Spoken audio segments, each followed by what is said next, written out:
Diputado Kaiser. Una consulta, señora presidenta, por los datos, porque yo tengo entendido que incluyendo también uniformados, el total de fallecidos por distintas causas, incluyendo la represión y la violencia política a partir del 11 de septiembre de 1973, era de 3.100 y algo. Eso cuanto menos son las cifras que yo todavía domino. ¿Cómo se explican entonces que haya 2.100 sitios de memoria?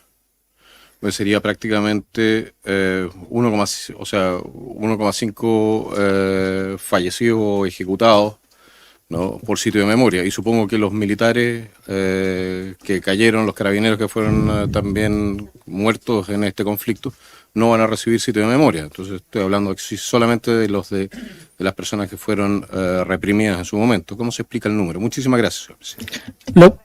Lo que pasa es que los centros de prisión y tortura no solamente son de ejecuciones forzadas y desapariciones.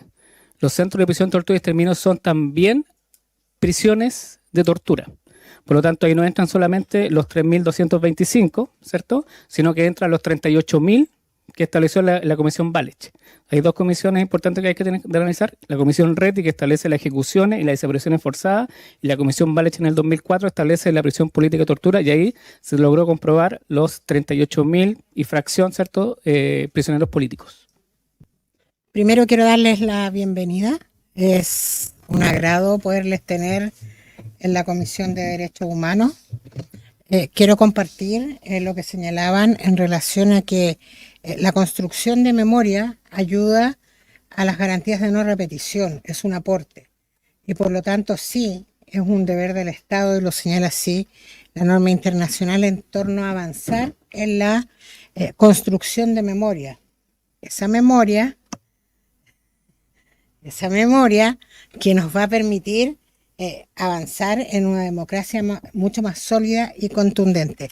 Les quiero agradecer eso, quiero agradecer esta sesión y señalar algo que es muy importante y que lo quiero establecer acá, Presidenta, es que todas las cifras que aquí se dicen son oficiales.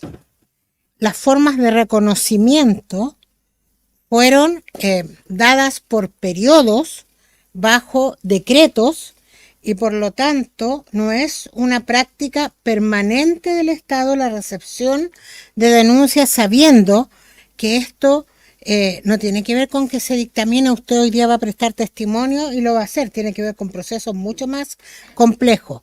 Y lo voy a decir porque más de alguna vez en esta comisión se ha cuestionado la cifra. Quiero solo señalar que en los tiempos de la dictadura civil y militar, la agrupación de familiares de detenidos y detenidas desaparecidas hablaba de 3.500 víctimas. Lo que no significa que no sean ese el número de víctimas de desaparición forzada. Hablo de las reconocidas.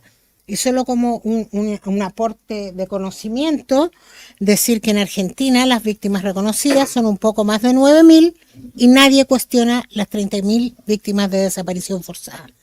Porque la desaparición forzada, entre otras cosas, a diferencia de la ejecución política, efectivamente busca esconder, ocultar la información a las víctimas, etcétera, etcétera. De hecho, la organización de Macul, por su intermedio, Presidenta, es una organización que efectivamente no sabemos quiénes son las víctimas que podrían estar ahí, y que me agradezco además que estén acá, porque muchas veces hemos recibido la denuncia de este espacio donde vecinos hablan de los horrores que se vivió en lo que hoy día llamamos la rotonda departamental, y que es bueno que se hayan agrupado los saludos.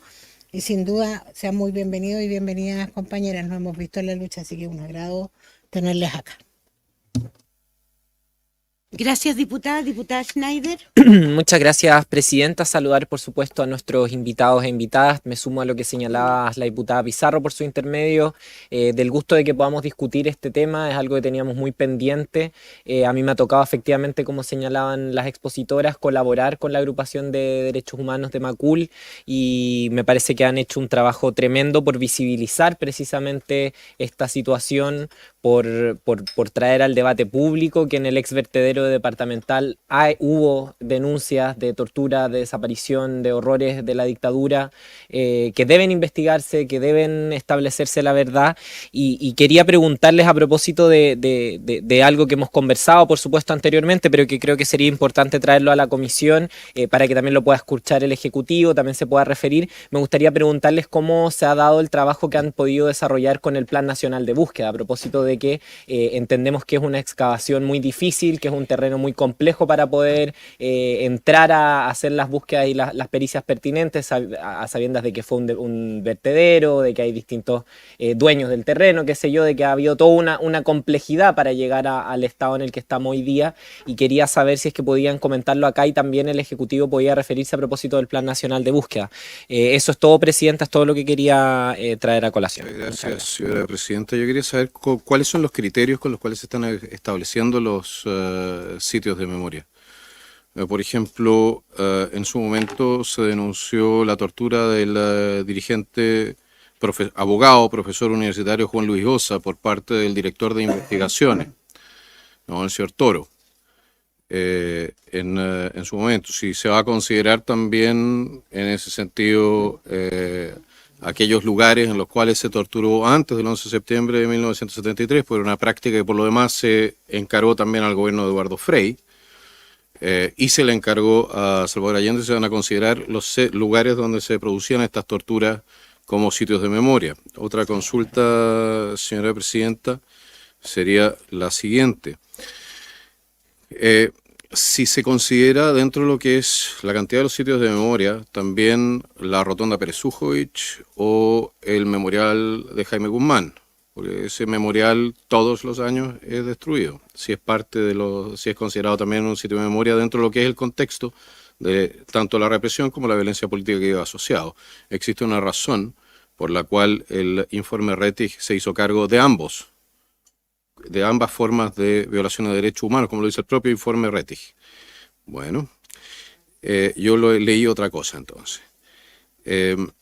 Esas serían... y la última consulta es la siguiente. Si los representantes de las organizaciones de sitio de memoria que se encuentran aquí, incluida la aquí de... ¿Cómo se llama? Disculpe, el Macul, que por lo demás tengo el honor también de representar, han tomado contacto con el Ministerio de Justicia en razón de las osamentas que se encuentran en el servicio médico legal sin identificar. Muchísimas gracias. Solo quizás para aclararle, tortura existe en todos los países y en todos los tiempos. El punto es cuando esta se vuelve una política de Estado, lo que quedó comprobado con las comisiones de verdad en este país, y por lo tanto se refieren a ese periodo, porque es en ese periodo que se produjo una política sistemática de tortura. O sea, cuando el director de investigaciones tortura no es un problema.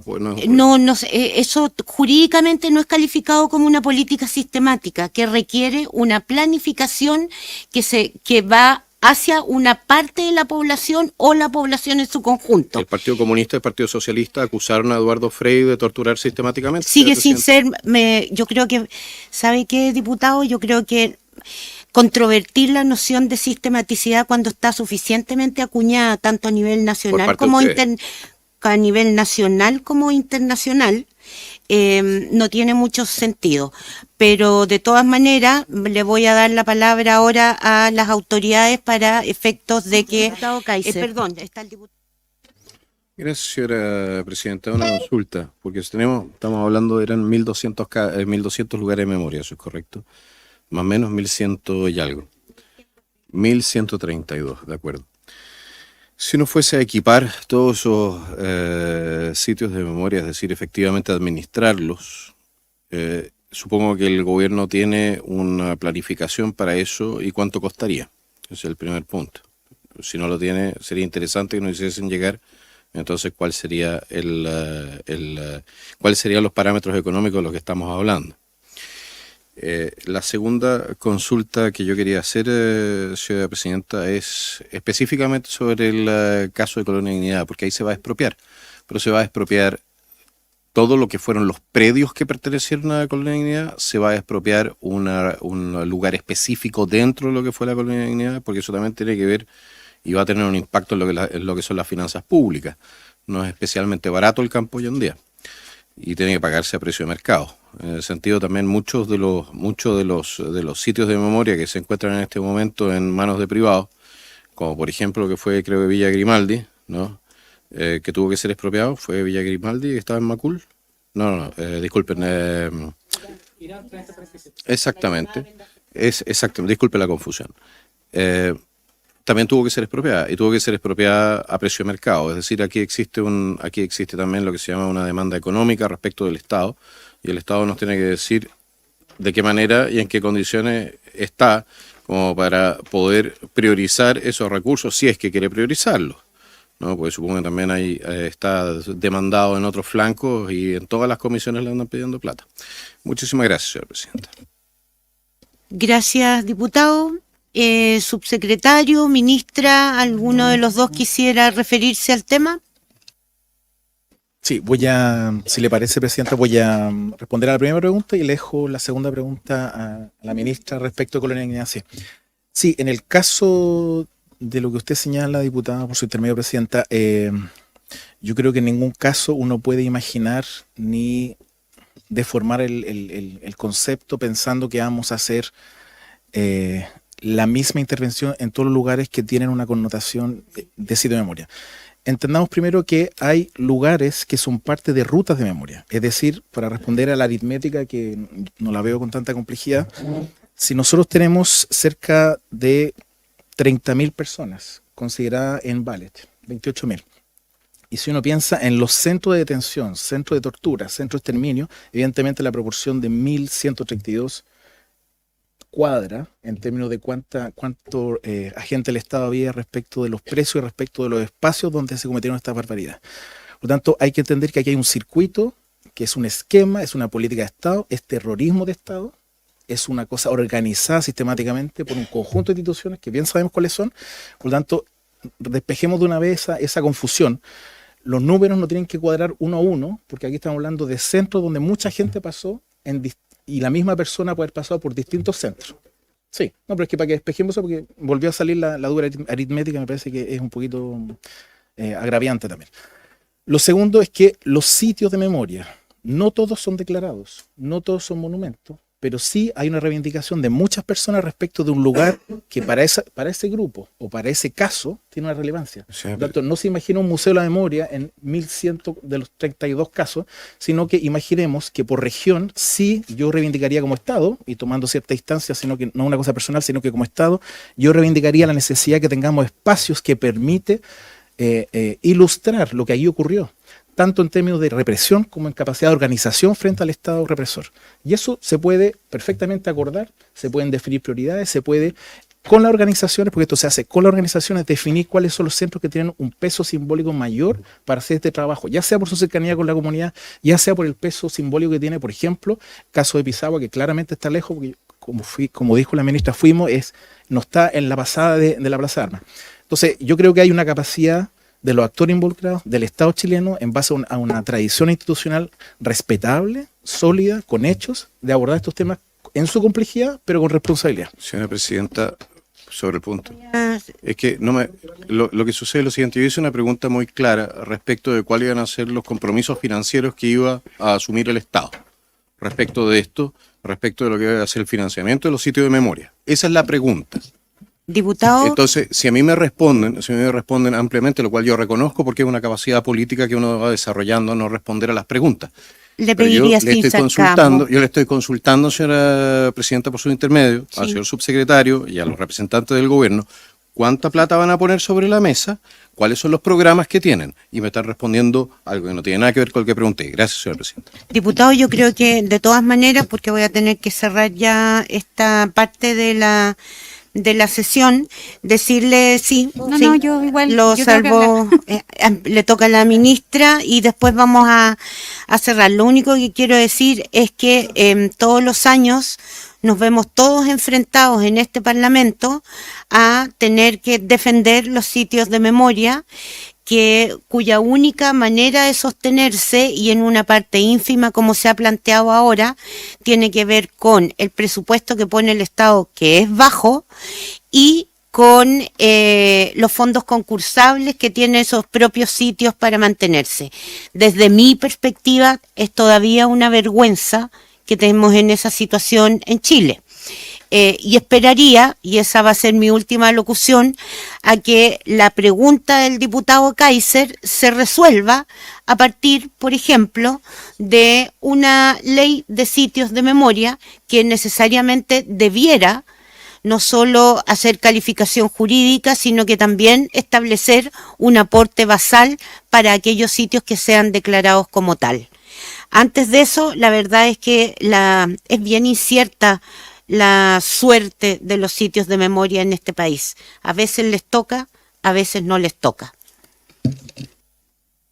Muchas gracias, presidenta. Me gustaría solicitar el acuerdo de esta comisión para que el Ministerio efectivamente nos genere esa mesa técnica de la cual habló y nos entregue un informe respecto de cuáles serían los requerimientos financieros que creen van a ser necesarios para la implementación del plan. Muchísimas gracias, presidente.